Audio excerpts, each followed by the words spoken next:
Welcome everybody, Marcus Stone here. In this video I want to show you how we can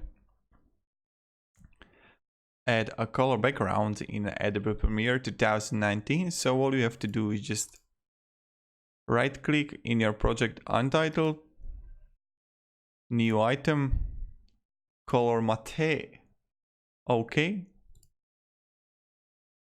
And now you can choose color whatever you want, let's say blue or green.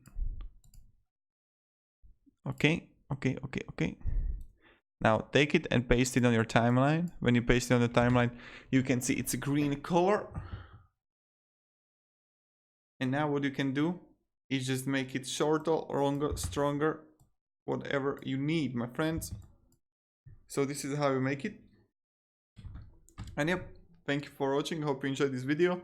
If you did, you can support me and subscribe. I'll really thank for that. Thank you very much everybody again, and goodbye and see ya.